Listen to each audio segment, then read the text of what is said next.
Did the people in charge of last month's execution of a death row inmate have a backup plan in case things went wrong? Attorneys for 32 other death row inmates say no. It is the latest move to stop the state from using lethal injection to carry out the death penalty. News Channel 5's Jason Lamb is live at the state Supreme Court building, where justices will soon hear this case. And Jason, another death row inmate is set to be put to death in less than a month.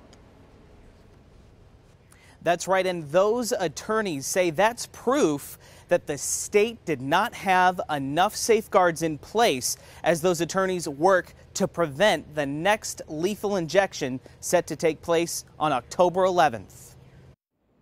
The latest claim from attorneys representing 33 death row inmates is that the Department of Corrections officials didn't follow their own rule book during the execution of Billy Ray Irick last month. And the center of the argument lies in these two words, "not used," written on a document filled out before Irick's execution.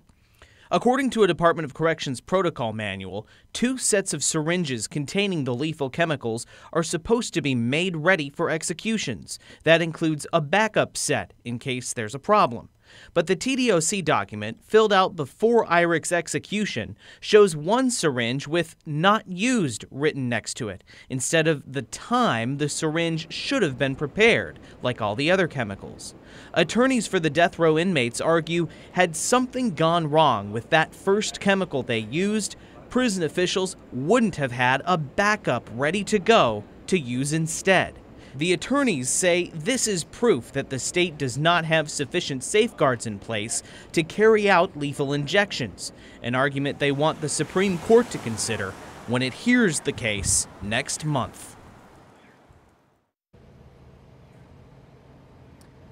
And just hours ago, the Supreme Court ruled that both sides will have an extended time period to make their arguments in front of the justices right back here next month. Now, we talked to the Tennessee Department of Correction for their response on this story, and they told us, quote, it would be improper for the department to comment on the new legal filing due to the ongoing litigation. Live in Nashville tonight, Jason Lamb, News Channel 5.